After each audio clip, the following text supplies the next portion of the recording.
Good morning, everyone. We are fortunate today to be hearing from Ian Shapiro. Ian is leading the Democracy and Inequality seminar that many of us are participating in this year. He is a native of South Africa and has written widely on democracy, justice, and methods of social inquiry.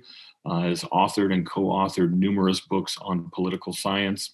He's the Sterling Professor of Political Science at Yale University. But if you've ever been fortunate enough to attend a seminar that Ian has led, you know he's really more like gold or platinum to the rest of us. So Ian, thank you, and take it away.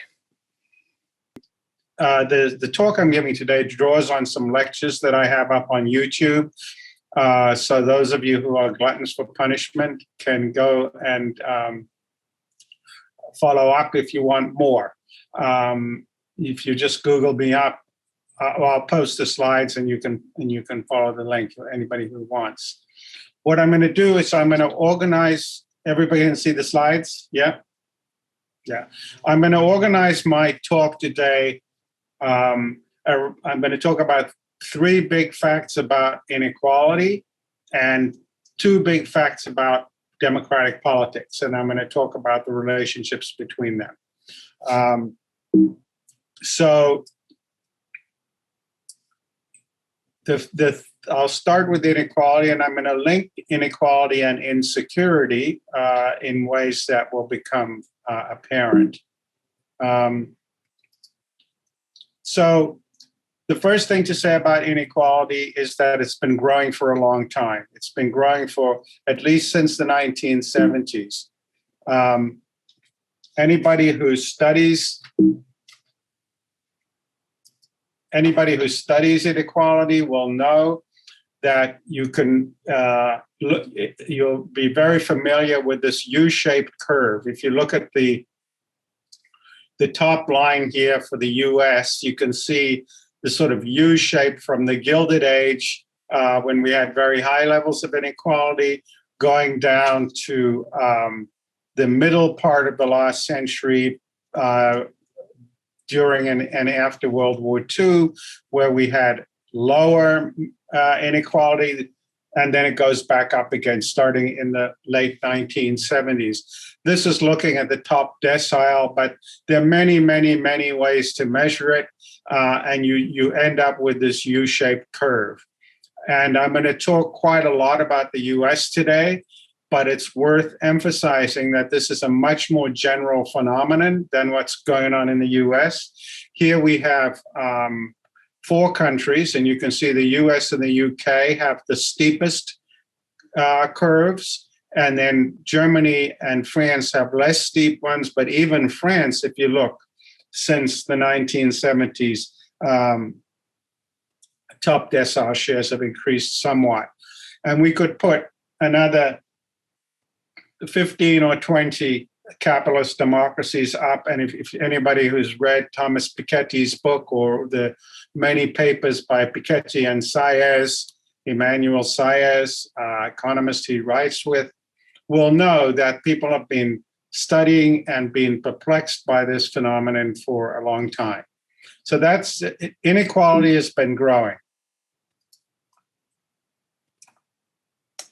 Secondly, trade unions have been disappearing.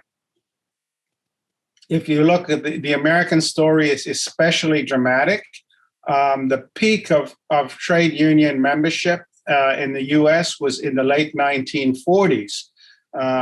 People often think trade unions have been declining for the last 2 or 3 decades. Not a bit of it. They've been declining for well over half a century.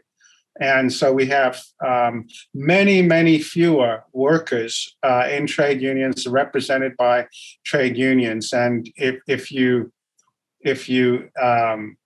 look at just the private sector, it's even more extreme.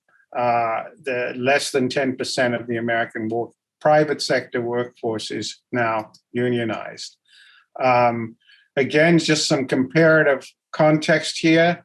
This is a lot of OECD countries, and again, this is not since the 50s, but since 1980, you can see in country after country after country, some very steep declines, such as the Slovak Republic, some milder declines, such as in Denmark, and some in between. But the general story is declining unions everywhere in the older, richer capitalist democracies. Few exceptions. You can see here countries like Spain and Mexico and Norway have been flat. And there have even been slight increases in countries like Finland and Iceland. But the big story, and indeed for the OECD as a whole, is what I've just told you, that union membership is declining, union jobs are disappearing. And if you go back to the US, you can see that the decline in membership of unions and the growth of inequality, this is share of income going to the top 1% is the red line, and top 10% is the red line, and the falling union memberships the blue line. They're almost mirror images of one another. Again, if you want to look at decline of middle class incomes, it basically travels down with the decline of union membership. So we've seen the disappearance of unionized jobs accompanying the decline in middle class incomes since again, and this isn't a US story, since the 1970s. So that's the second big fact. Trade unions have been disappearing, inequality has been growing. The third big economic fact is that long-term job security has vanished. So the reality of a generation ago, when somebody, they finished high school or college, they got a job with a company, they worked for that company for 30 years, they then retired on a pension. That world no longer exists. So this is a study of late baby boomers. And what you can see there is the number of jobs that they've held. And as you can see, people starting from age 18, going up to their late 50s, have held as many as 12 different jobs during their working lifetimes. And if you took this out to retirement age, it might be closer to 15. This data I think was from 2017. And so what's happening is people are not having lifetime employment anymore. They are losing jobs and then being unemployed and then going to other jobs. And typically speaking, this isn't particularly threatening to people at the high end, somebody who maybe goes to an Ivy League school and then works in a few startups and maybe goes back to business school and then comes out and is building up several $1 million in a 401k while they're going from new opportunity to new opportunity. But that's not the story for the vast majority of people. For the vast majority of people, they're bouncing down the socioeconomic scale. They're going from strong union jobs to non-union jobs to jobs with worse benefits to jobs with no benefits to part-time jobs. So they're essentially losing income security and they're losing social status as they bounce down the occupational hierarchy. Who's really losing the most jobs? And here you can see a breakdown by age and gender, and it's middle-aged men. By and large, this is since the 1980s, where they're the people who are losing their jobs. This is the median number of years spent in a job is coming down for middle-aged. It's actually increased slightly for women, at least for middle-aged women, but it's middle-aged men who are the most job insecure by this measure. Okay. I'm going to talk about, my title is Populism and the Pandemic. I haven't mentioned either yet, but we're going to be getting to them. The first thing to say is that economic insecurity will be aggravated in the aftermath of the pandemic. So if you look here, low wage jobs, they've divided this into low wage jobs and high wage jobs. And by low wage, they're talking here $800 a week, more or less $40,000 a year. That's where the vast majority of the jobs that would disappear during the pandemic, and doesn't matter which industry you look in. It's basically the people at the lower end who have economically who've been losing their jobs. Here's from a more recent Harvard study. And again, you can see what happened once the pandemic hit. There were a lot of people took hits in their wages, but the bottom quartile, that's the purple line there, lost the most and has come back the least. And as you work up the income scale, people lost less and gained back more of it. The top 25% barely worse off by the end of 2020 than they had been at the beginning of the pandemic. What is the effect of stay-at-home schooling been? Again, by income. And there you can see a very comparable story. This is math used on the Zern scale, which I'm sure many of you are familiar with. And you can see, again, that the children of wealthy people paid a much less heavy price in their education than the children of people at the bottom.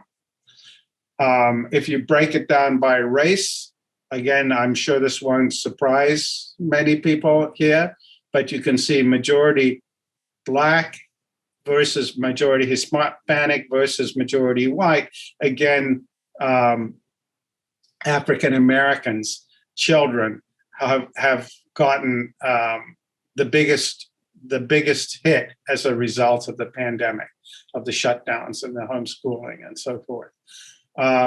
So the economic inequality and the economic insecurity this is the sort of big story I'm telling, that has been in progress for decades, has been aggravated by the pandemic and is likely to continue to be aggravated in the aftermath.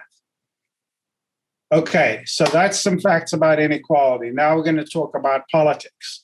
And the two big facts about politics I'm going to be talking about. The first is that political parties have become more fragmented. Let me explain what I mean by political parties becoming fragmented. We have a two-party system here, but many democracies have many more parties for reasons we're going to be talking about in my seminar later today. And what we've done, this is research, by the way, that I've been working on with Francis Rosenbluth and a number of postdocs and students. We have built up a data set of the number of parties in the legislature in 26 OECD countries since 1960. Number of parties and effective number of parties. The difference is with the effective number of parties, we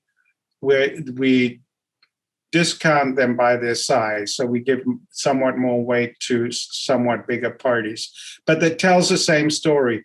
The number of parties in the legislature of the 26 OECD countries, that's the older democracies, older capitalist democracies, the number of parties has been increasing in parliament from fewer than 6 to more than 8 on average. And so here's a more interesting puzzle, and this is why I'm putting it up here. If we think about parties to the left of center, so in European systems, this would be social democratic parties, Greens, neo-Marxist parties, socialist parties, the parties to the left of, the number of parties to the center, to the left of center, that they've clearly been fragmenting. right? That's the blue dotted line. But if you look at the number of voters who've been voting for left parties, at least until the financial crisis, until 2010, that hasn't changed. So you've got more or less, I'll talk a little bit about after the financial crisis in a minute, but so you have more or less the same number of people voting for parties on the left of the ideological spectrum, but the number of parties has been fragmenting. So that's a puzzle, right? It's puzzling. Why would that happen? Why if it's not like people are not voting for left parties? So we've been very perplexed by this, and what we're studying is that maybe it has to do with what I was talking about in the first half of the course, namely that what we're seeing in all of these countries as they have gone from manufacturing to service economies, and jobs have gone offshore to China, to Mexico, to Malaysia, wherever it is, from many of these countries. Industrial jobs have been disappearing, just like, that goes hand in hand with union jobs have been disappearing. And so the workers in those old, well-paying industrial secure jobs, there are fewer and fewer of them. And as we saw, they're becoming more and more economically insecure.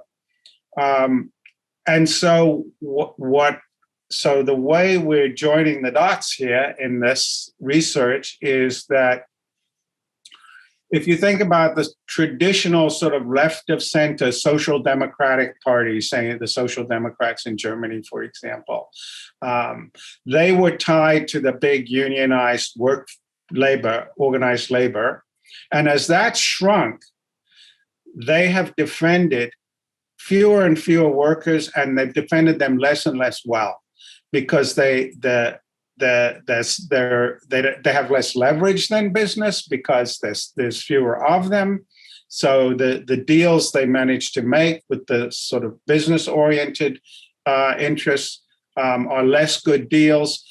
And they're really protecting their members. And their members is a shrinking group of industrial unionized workers.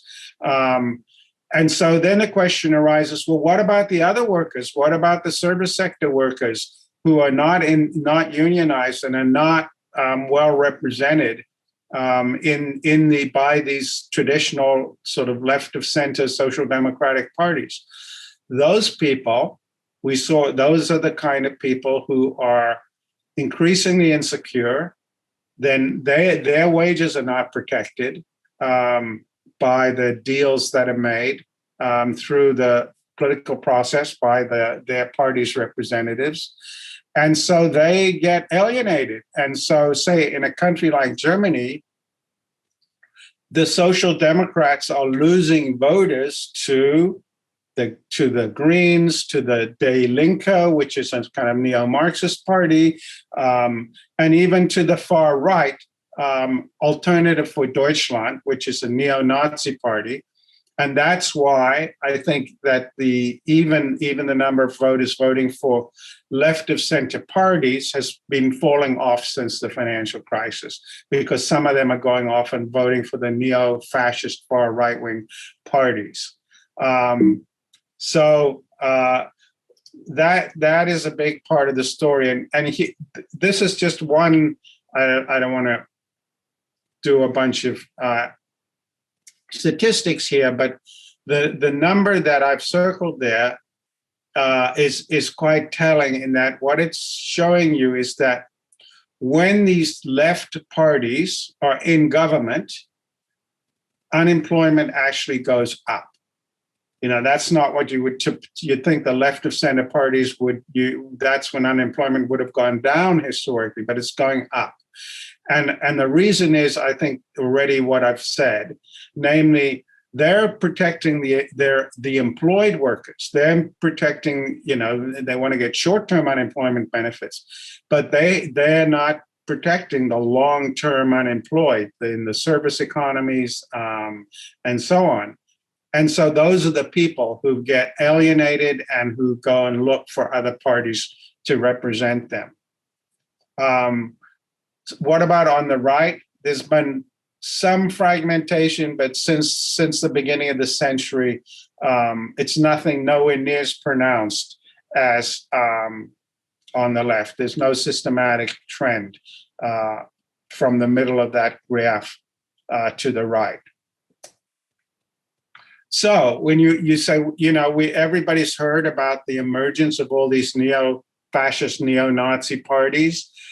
This is in Germany between the 2013 and 2017 election. AfD, which is the blue one in the middle there, that's Alternative for Deutschland, the neo-Nazi party.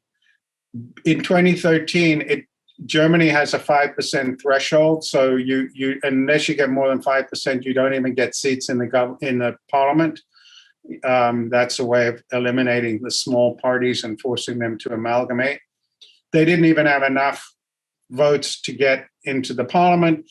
By 2017, they were the third biggest party in the Bundestag, and you can see where their votes have come from all over the place, from the CDU, that's the right of center sort of business party, from people who didn't vote before, but also even from the Social Democrats. So it's these angry, frightened, alienated workers who are no longer being defended by the left of center parties that can easily be mobilized by these neo-fascist groups. And it's pretty scary stuff.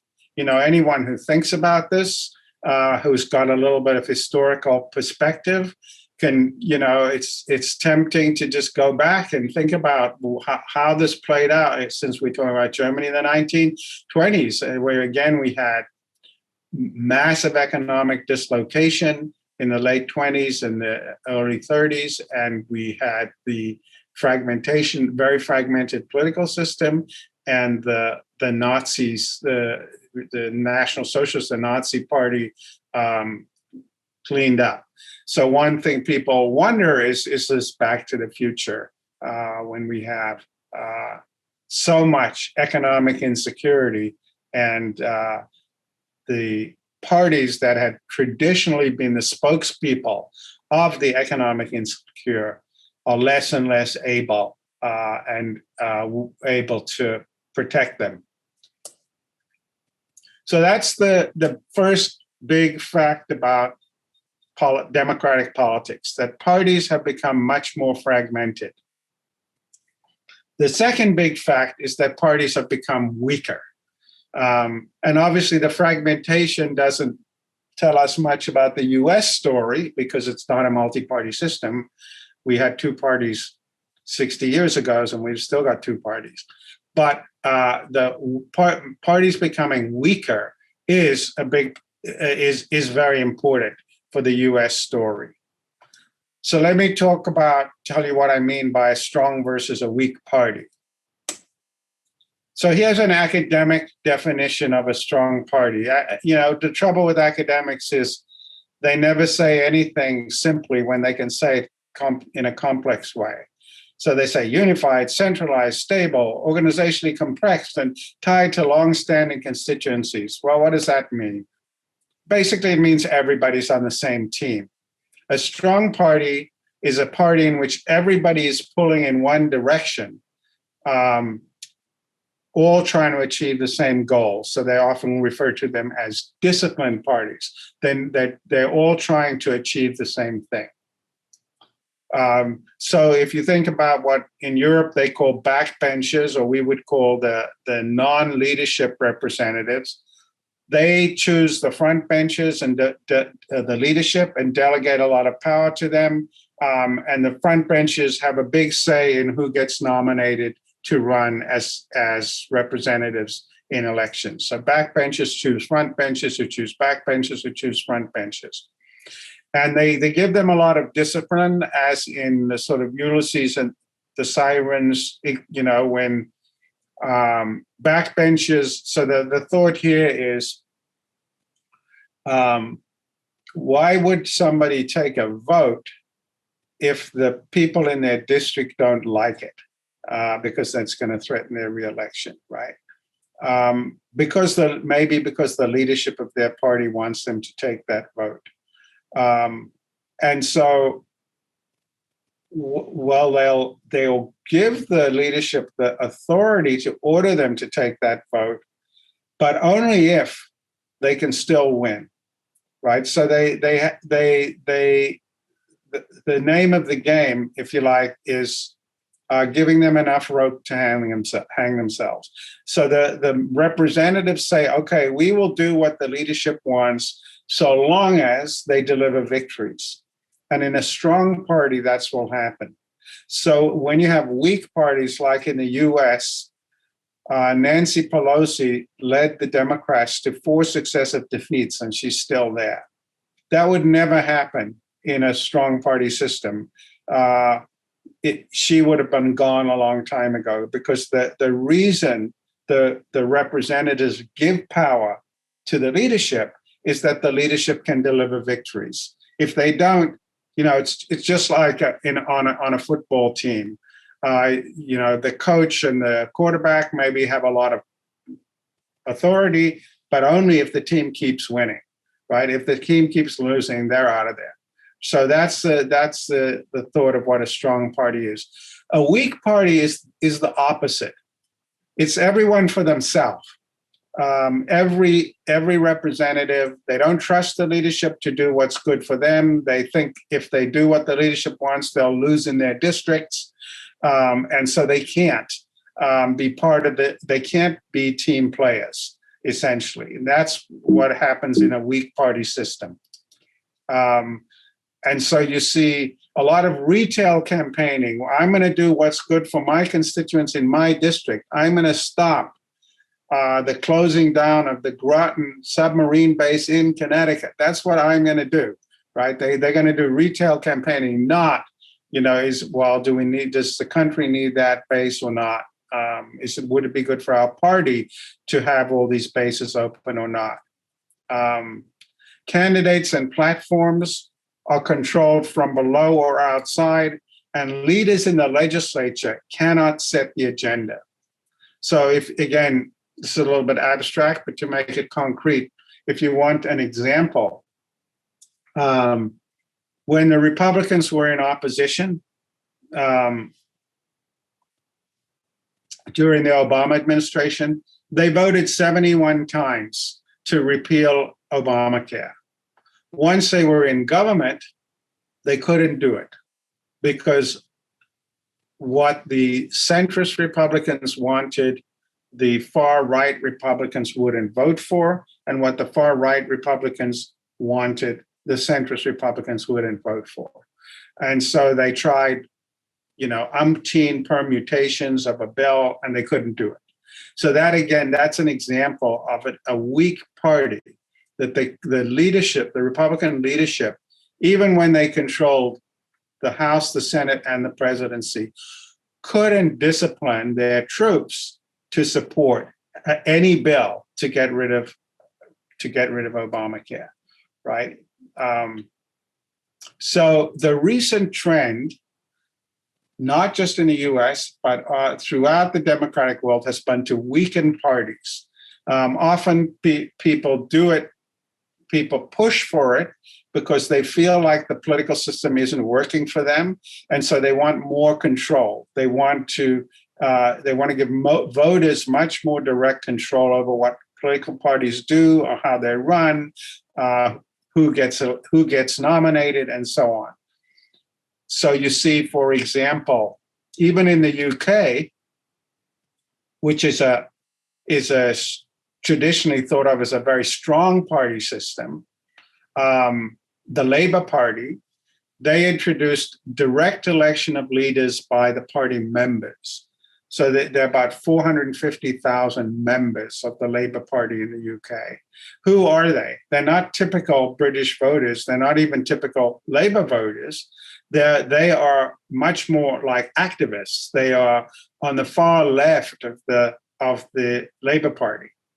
So they picked Jeremy Corbyn as a leader, and he's a Marxist far left person.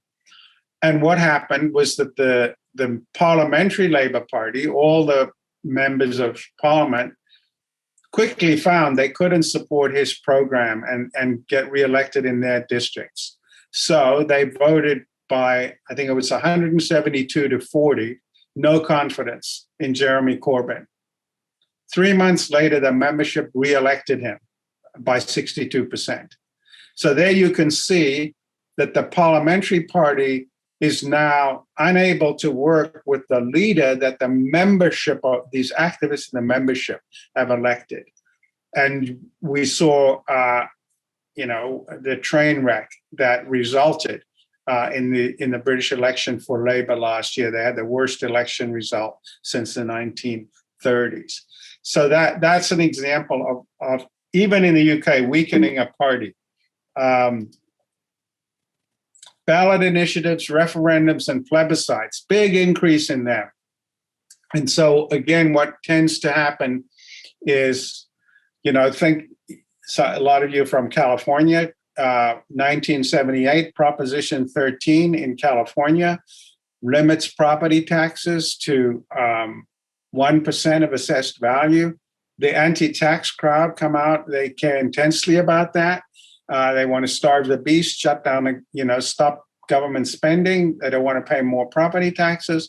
So you get 2/3 of California voters supporting that, and it chokes off local government spending, educational spending, and a lot of spending that if you weren't just thinking about taxes, you might want to support.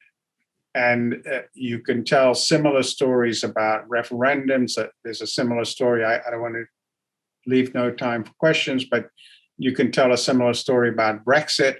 I'll just take half a minute on Brexit. What's interesting about Brexit is that if you look at who was elected in Britain in 2015, both Labour and Conservatives were overwhelmingly pro-Remain in Europe. Then in 2016, we have Brexit, where 52% of British vote to leave in a referendum. In 2017, we have another election, and again, both Labour and Conservative elect delegations that are overwhelmingly pro-European. And so it's not that British voters are schizophrenic. It's that when these representatives think about all of the interests of their constituents, and they realize, well, half of our trade is with Europe, a lot of my constituents are going to lose their jobs. Brexit might not be such a great idea, but when you have separate issue unbundling, if you like, of party platforms and people voting issue by issue, that greatly weakens the parties to do the capacity of the parties to do what's in their constituents' interest. Hamstrings them.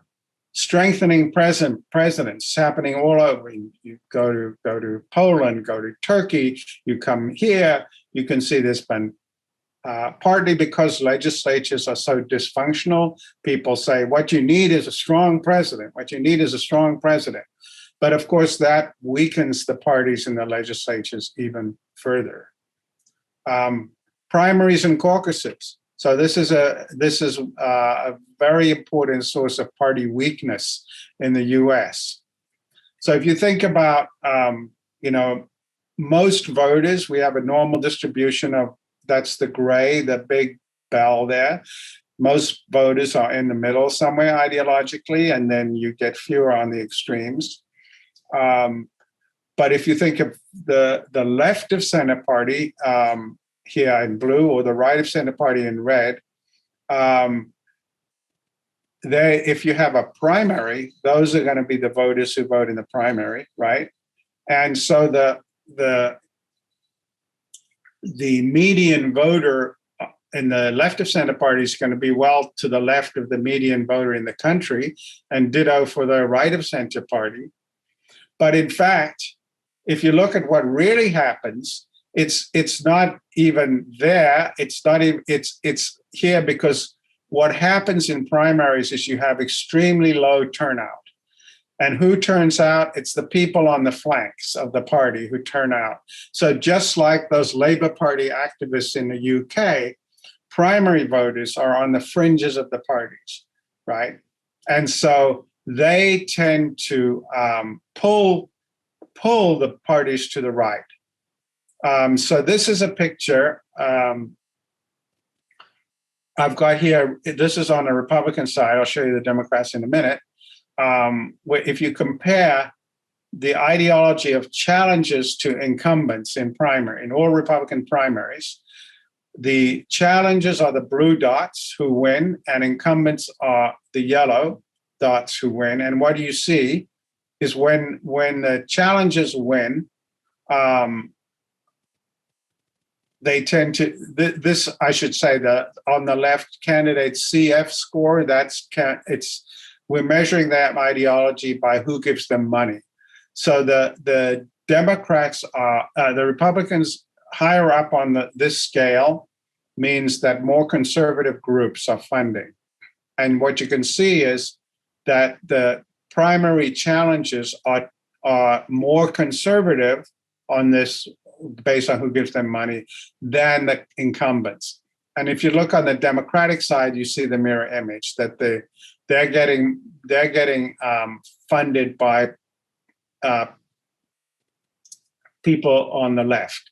And so you've got Republicans being pulled to the right and Democrats being pulled to the left in primaries. And so you can get a situation where somebody like Mark Meadows or Jim Jordan of Ohio will win a primary with 15% of the vote, or AOC in New York will win a primary with 11% of the vote. So people on the fringes. And that's why we see polarization in the parties. So this is a picture of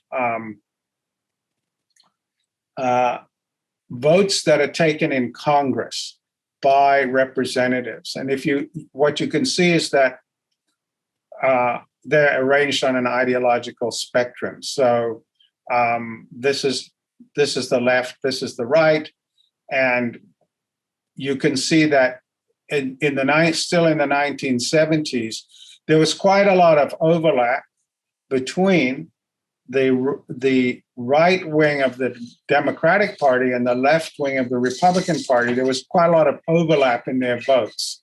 Now there's none. Yeah. So the parties are being pulled apart because of the primaries. I'm going to skip over this in the interest of time.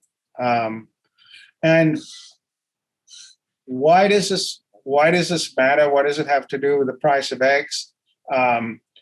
We've had primaries around forever. We've had primaries around since the beginning of the last century. So that's not new. But what's new is that the number of safe seats has gone up. A safe seat is a seat where everybody knows which side's going to win that seat because the margin is so big, right? The margin is so big that in almost every election, people know this seat's going to remain Democrat or this seat's going to remain Republican. That's a safe seat. And obviously, a safe seat is important because in a safe seat, the only election that matters is the primary, right? Look at the New York mayor's race that's just happened. Now the primary's over, the mayor's race is over. Curtis Sliwa is not going to go anywhere in New York as the Republican candidate for mayor, right? It's a safe Democratic city. So the safe seats in Congress. So this line is the decline in competitiveness or the growth of safe seats. It's gone up. And here you can see it's gone up more. There are more Republican safe seats than Democratic safe seats. And that's why it's harder for the Republican leadership to discipline its party in Congress than it is for the Democrats. It's gone up for both, but it's gone up more for Republicans because they have more of these situations where if the Jim Jordans in the safe seats or the Mark Meadows in the safe seats were to support more moderate policies, they would immediately face a primary challenge and get knocked off, right? So even if they wanted to, they can't. And so that's a big part of what produces the sclerosis in the system. Again, this is just the margin of victories is which is another measure of safeness, has gone up. Senate, not as pronounced, but at least since the 1970s, the number of safe Senate seats also has gone up quite significantly.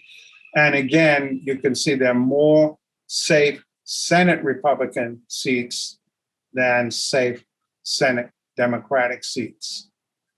So what's the upshot?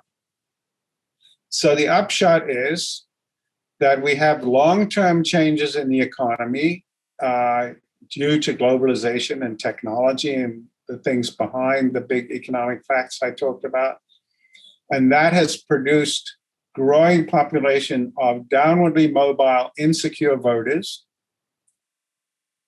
Desperate people do desperate things. These voters are easily mobilized by populist demagogues who fan xenophobia and promote trade wars, anti-immigration platforms, protectionist agendas.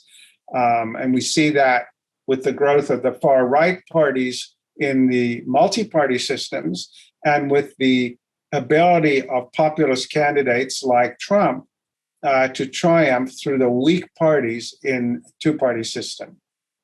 The better policies would be, everybody says, why are we having all this populism? We have to address what's causing the populism, and that's things like universal health insurance, unemployment and reemployment insurance, wage subsidies to business, these are the earned income tax credit. People who took my seminar last year will know what that is. But basically, unless the government gets behind economic policies that are going to take care of the massive employment insecurity of all of these downwardly mobile workers, populism is not going to go away. And here, I think there's a ray of hope in that the downwardly mobile white working class workers actually have the same interests here as African Americans who are also economically insecure. And so there's, again, this is a subject we explore much more depth in my seminar, but there's potential here to reassemble the Great Society Coalition, which has been torn apart since the 1960s. If politicians can get behind these kinds of policies. That would be easier to do if parties were fewer and were stronger. So the first issue on the policies is in my recent book last year with Michael Gratz, A Wolf at the Door. The second one is on my book with Francis Rosenbluth from 2018 about why, if we strengthen parties and certainly avoid weakening them, will make it easier for politicians to pursue the kinds of policies that do benefit these downwardly mobile, insecure people who are being mobilized by the right-wing parties and the populist demagogues.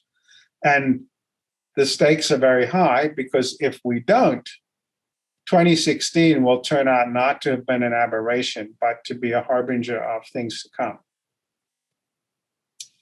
Why don't I stop there? And we have a little more than 10 minutes, 12 minutes for questions, comments. Thank you. That was a fascinating talk. So my question is, when you talked about the effect of primaries on the US elections, it seemed to me that it's a spiral downwards. So what can counteract the vitiating effects, the sort of vicious cycle that the parties go into, that the primaries force on the parties? Well, when in my book with Francis, we decided we would not propose any reforms that would require constitutional amendments because we're too long in the tooth for battles that are never going to be won. And so wouldn't actually need a constitutional amendment to get rid of primaries, but they're as American as apple pie in the sense that it's just not possible to get rid of them. So then the question is, well, is it possible to reform them so that they don't become dominated by these extremes? And there's big literature about that. What we argue is in our book is that most Americans have no idea that primary turnout is as low as it is. I mean, for example, in 2016, it would probably be a shock to most people here to learn that Donald Trump was selected as the Republican candidate by less than 5% of the US electorate. Right? That's very low. But then he's a candidate. And then if you've got a weak candidate on the other side, you're off the races. So one of the things we propose and is that in the event that turnout in a primary falls below 75% of the turnout in the previous general election, then the primary result can be discounted. And interestingly, if you look back in the into American history, until 1824, the congressional parties picked the presidential candidates. It was more like a parliamentary system. And then when Andrew Jackson got mad that he was ignored, even though he did better than Adams in the popular vote, he started the first populist attack on the American system. And that's where we got our conventions from, ultimately, in the late 1820s and early 1830s. So those are the sorts of reforms we would propose, because if you gave the congressional leadership a bigger say in picking candidates, they would want to pick people who can both win in their districts and vote for a platform that's going to be passed, enactable in Congress. So those are we have some others, but I don't want to go on and on. Yeah. So what are your views about the proportional voting system that the New York mayoral race has for the primaries? We think it weakens parties even further. It's pushing in the wrong direction. It sounds good, but in effect, it produces counterintuitive results. Thanks. Sharon Ponder. Hi, Professor Shapiro. How are you? I'm well. How are you? Thank you. Thank you for your talk today. When you speak about economic insecurities and inequalities, could you also attribute the restructuring of public education to the rise in inequalities in America, especially for African Americans? And I ask this because in the 80s, many of my friends and I here in Chicago attended vocational high schools, where many of us were able to transition into middle class. And we were also union members. Now, many of the vocational high schools no longer exist. We are applying a one-size-fits-all curriculum approach to students. The concept now is college and career ready. Everyone getting prepared to go to college. What are your thoughts on that? Well, I think it's woefully misguided because, first of all, I mean, the most important takeaway from the slide about job insecurities, the idea that you're going to you're going to spend 12 years or maybe 16 years getting educated. And then your education's going to be over. And then you're going to go into the workforce for a lifetime. That is not reality. Education now is going to have to be an ongoing lifetime process.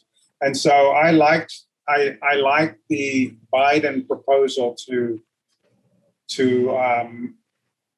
make community college free, but I thought it should be available to people at midlife, because you may be 44 years old and lose your job and really need to retool, right?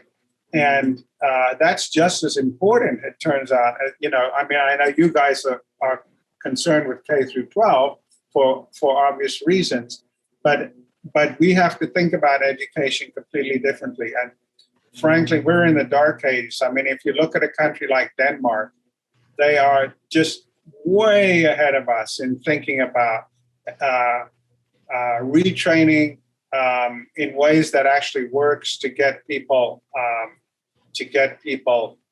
back into the workforce. So then I think lots and lots of vocational types of education at all levels is really important. Ricky. Oh, am I muted? No. Thank you very much. I was intrigued by several things that you said. In particular, I was intrigued by the idea that we could now reassemble a great society. Yeah. And I totally agree that particular era in this country was amazing. And it did things that have not been done since and had not been done before. But I'm curious to get your thoughts on whether or not that can be accomplished in light of the racial politics that exists today. Yeah. The pandemic revealed so much. George Floyd incident revealed so much. So I just want your thoughts on whether or not it's possible to remedy what was done or what was revealed by the pandemic and by the George Floyd incident. And I guess what I'm asking is, what would happen in your analysis if you foregrounded race rather than class? So that is a great question. And it's the kind of $64 question. And the reason I think we can reassemble a class-based coalition is to do with race. So what destroyed the Great Society Coalition? It was essentially Nixon's Southern strategy. So what happened was we had the Civil Rights Act in 1964, the Voting Rights Act in 1965, and Nixon realized that this was a huge opportunity for Republicans to, and Johnson famously said, this might, when he signed those bills, this might cost us the South for a generation. Nixon realized that if he played the race card, he could split the white working class voters off from the Democratic Party in the South because their resentment of the civil rights agenda was sufficiently potent that it created that opportunity. And that was what he did. And it worked in 1968. And, he won in 1972 by a landslide.